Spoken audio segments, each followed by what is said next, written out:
Second art carnival show हो रहा है.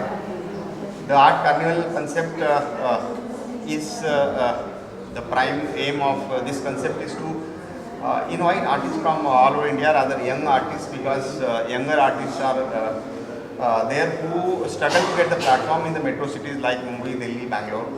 So the Bombay Art Society is promoting art and artists for more than 130 years now, founded in 1888. Society is promoting artists and art through annual exhibitions and different shows. Now when this art complex started, we have an idea that there should be some way where artists can come and participate from different parts of the country. Now artists coming all the way and doing solo exhibitions is a little costly. So it becomes very tough for the artists, even in the public art gallery, to put up a solo show. So Bombay Art Society came with a concept that we will invite the group of artists in a show. We titled it Art Carnival. Art Carnival is sort of, यहाँ आपको भारत के सभी रंगों को एक छत के नीचे देखने को मिलेगा. You can see all kinds of paintings, all kinds of colors, different mediums, different subjects, everything under one roof. So this is a sort of art carnival, art fair आप इसको कह सकते हैं. और इसमें आर्टिस्ट को अलग अलग सिटी से आके यहाँ पे उनको अपनी कला प्रदर्शित करने के बाद they are reaching to a wider audience in the metro city like Mumbai. और ये आर्ट कार्निवल शो हमारा, this is second art carnival. और next art carnival is from 12 September to 19 September. And then our last carnival next month is from 26 September to 2nd October. So we would like artists to come and be a part of this art carnival from all over India. It is open for everyone, irrespective of age and education. Thank you. Sir आपसे जानना चाहेंगे कि इस तरह का प्रदर्शनी कितनी ज़रूरी है प्रदर्शन के लिए, कितना उपयोगी होती है और कितना महत्वपूर्ण.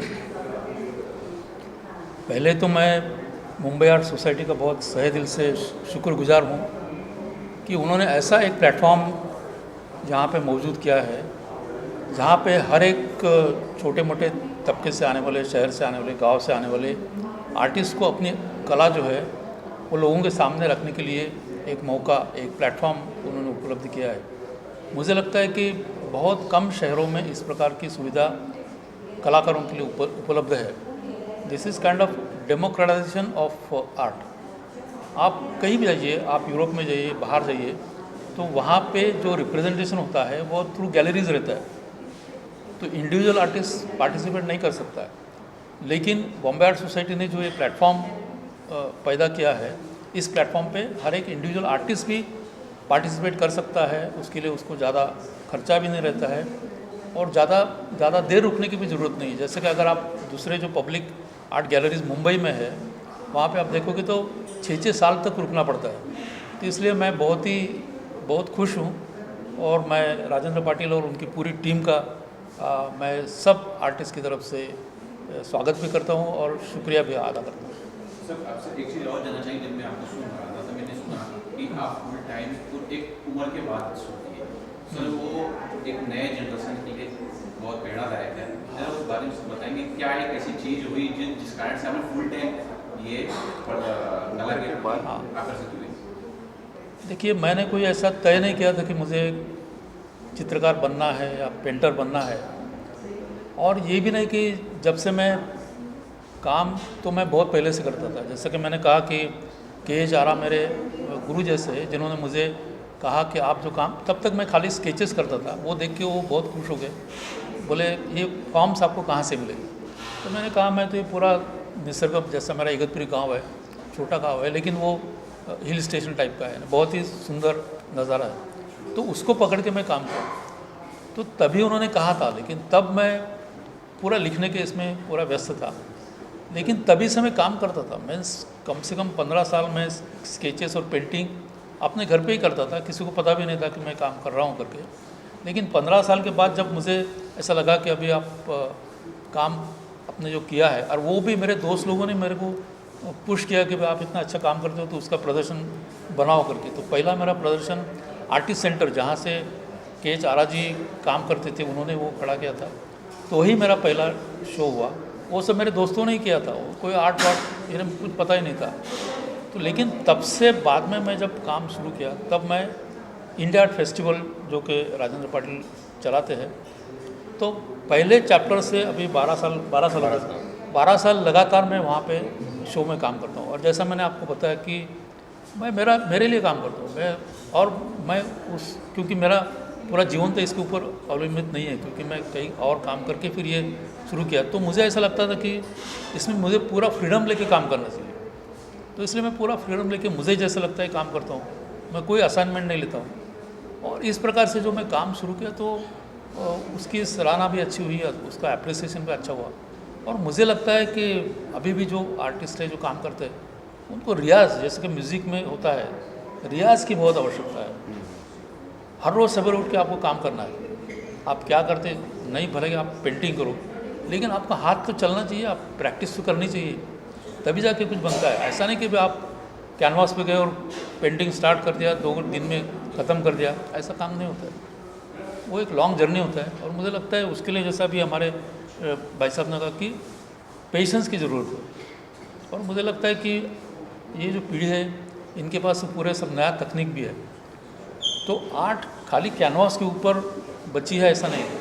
तो ये जो नया टेक्नोलॉजिकल इंटरवेंशन है उसकी वजह से आर्ट किस प्रकार से समाज में प्रदर्शित किया जाता है, किस प्रकार से उसका एप्रिसिएशन होता है, उसमें बहुत सारे चेंजेस अभी आने वाले दिन में होने वाले हैं। और मुझे लगता है कि आने वाली जो पीढ़ी है, जो यंग आर्टिस्ट है, वो ये नए आने वाले जो माध्यम है उसको अच्छी तरह से उसको संभालेंगे और उसी के जरिए अपना खुद को एक्सप्रेस करेंगे। इतने बड़े शहर में एक आर्ट का बड़ा प्लेटफॉर्म है और बॉम्बे आर्ट सोसाइटी का एक बड़ा एग्जीबिशन होता है, हर साल होता है। उसमें भारत भर से लोग अपना पेंटिंग बेचते हैं और एक प्रेस्टिजियस है। बॉम्बे आर्ट सोसाइटी का अवार्ड मिलना ये बहुत बड़ी बात है सारे भारत में। सो ये तो हो गई एक बात। और उसमें जो एक्टिविटी जो होती है, जस्ट लाइक अभी आर्ट कार्निवल है, यहाँ पर तो जो भी जिनको मौका नहीं मिलता है, तो ये जो नया है ये मेरे ख्याल से बहुत सोचने वाली बात है कि जिनको कभी लोग अभी यहाँ पर जो भी पार्टिसिपेट आर्टिस्ट हुए वो कह सकते हैं ना, बॉम्बे आर्ट सोसाइटी के एग्जीबिशन में हमारी पेंटिंग लगी थी। ये ऊर्जा है, तो ये ऊर्जा है, ये व्यासपीठ पर ये जो डायस है यहाँ पर मिली है। और ये सबसे बड़ी बात है कि कविता लिखते हैं लेकिन कभी उसको मौका नहीं मिलता है रिसाइट करने का। पेंटिंग करते हैं लेकिन उन्हें कभी मौका, पड़ोसी की भी पता नहीं चलता कि ये पेंटिंग है करता है। लेकिन जब ऐसे जगह पर उनकी एग्जिबिट होती है तो उनकी भी ऊर्जा बढ़ती है, एनर्जी, सारी दुनिया की ऊर्जा बढ़ती है और एक देखने वाले भी आते हैं। तो नए नए जो लोग हैं, आर्ट लवर है, आर्ट बायर है और आर्टिस्ट है, इन सभी को एक मौका देता है बॉम्बे आर्ट सोसाइटी। तो मैं ये भी जानना चाहूँगा, जब मैं आपको सुन रहा था जे आर्ट से आपने पढ़ी, और जहाँ तक जब मैं पढ़ रहा था मैंने सुना कि भाई जहाँ से जो पढ़ते हैं बहुत ब्रिलियंट होते हैं, आर्टिस्ट होते हैं। आपने काफ़ी समय लिया सर, आपने कहा धैर्य रखना चाहिए, पैसा रखना चाहिए। इसके अलावा क्या चीज़ होती है कि और भी चीज़ रखनी चाहिए इन सालों में? आपने कुछ बराबर है वो थोड़ा सा जरूर देखिए। वे 20 साल में क्या क्या गया है मैं बोलता हूँ। पढ़ना गया, म्यूज़िक बजाना गया, सब सुनते हैं। एक्सपेरिमेंट, अभी मैं वायलिन सीख रहा हूँ, फिर मैं कैसियो सीख रहा हूँ, फिर मैं तो बैंगो बजाता हूँ। मुझे कहीं परफॉर्मिंग नहीं करना है, लेकिन पेंटिंग से बहुत रिलेटेड है। वायलिन बजाते बजाते मेरे अंदर का दर्द बाहर आ जाता है, मुझे बहुत अच्छा लगता है, शांति मिलती है। मैं बहुत पढ़ता हूँ, आर्ट के बारे में पढ़ता हूँ। ये सब चीज़ें ना आर्टिस्ट ने करनी चाहिए, नहीं तो फिर रंग लगाया, एग्जिबिट किया, कोई आता है क्या बायर, पैसा लिया और जेब में डाल दिया।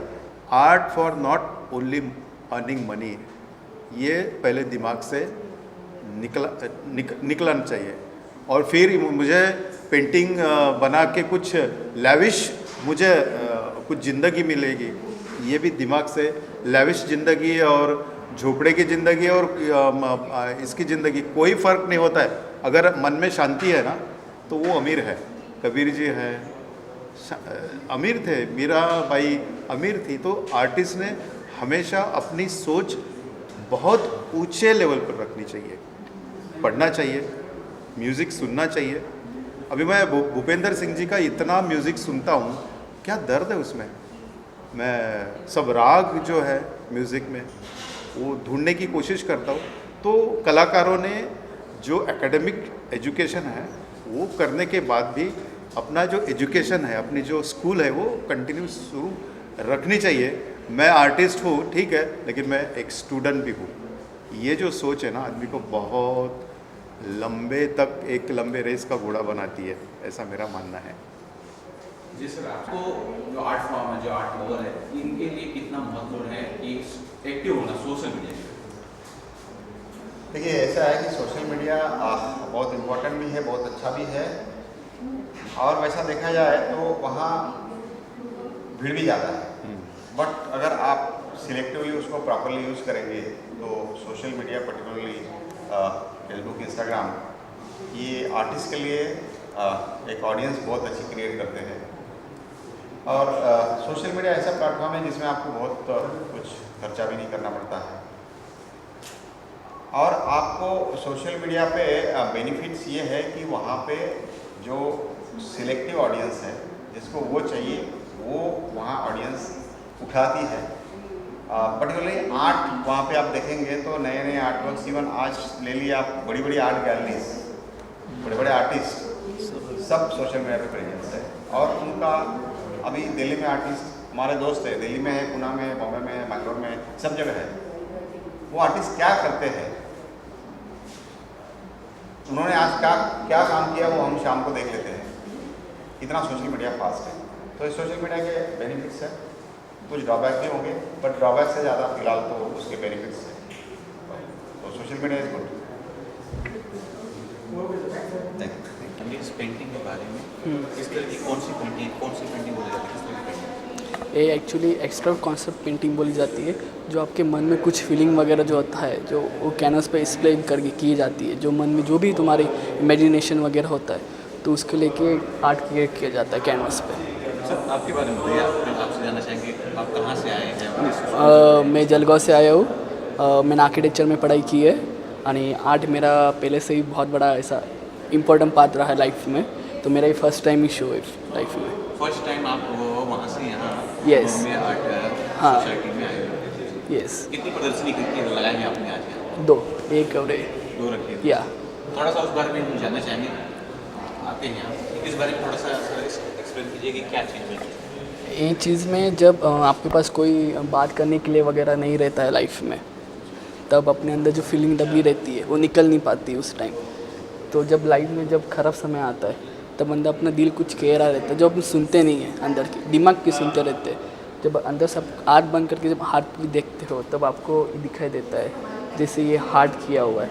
जब लाइफ में जब आता है तब अपनी नसें वगैरह रुक जाती है। तो ये ऐसा इफेक्ट दे रहा है कि तुम्हारा नसें वगैरह ठंडी पड़ गई, जो तुमको कुछ सूझ नहीं रहा है वगैरह। तो उस बारे में ये रिफ्लेक्ट कर रहा है पूरा आर्ट। क्या नाम रखे सर ने और इसकी प्राइस? इसकी 30,000 है। नाम क्या रखे सर? ये प्रेमी रोटो। नाम अनाया जेठा है, मैं 21 इयर्स की हूँ और ये मेरा पेंटिंग है। ये जानना चाहेंगे कि आपने कौन से स्कूल से पढ़ाई की है और कहाँ से आए हैं? मुंबई है या अलग स्टेट से आए हैं? मैं मुंबई से ही हूँ और मैंने कहा पढ़ाई नहीं की है, मैं सेल्फ टॉट आर्टिस्ट हूँ और मैं 3 साल से पेंट कर रही हूँ और पेंटिंग्स बेच रही हूँ। तो ये तो बहुत जिज्ञासा होगा कि आप सेल्फ कर रहे हैं, कैसे सीखा? ये सीखा कहाँ से? बहुत अच्छी मैं पेंटिंग देख रहा हूँ कि और सी लग बनी हुई है, यहाँ लगी हुई है, ये कहाँ से सीखा? ये आपने अपने मन से क्रिएटिव? हाँ बिल्कुल, मुझे इंस्पिरेशन डिफरेंट चीज़ों से आते हैं, तो एक सोर्स नहीं है सीखने का। मैं पढ़ती हूँ डिफरेंट आर्टिकल्स आर्टिस्ट के बारे में और डिफरेंट मीडियम्स के बारे में पढ़ती हूँ, कैसे उनको यूज़ करें। बहुत एक्सपेरिमेंटेशन से ये पीसेस बनाए हैं। आज आपकी कितनी प्रदर्शनी यहाँ लगी हुई है और मैं ये जानना चाहूँगा हाईएस्ट आपकी क्या प्राइस रखी हुई है और कौन सी पेंटिंग है? तो मेरी यहाँ पे 5 पेंटिंग लगी हुई हैं और हाईएस्ट पेंटिंग इन दोनों की है जो 35,000 की है। Thank you.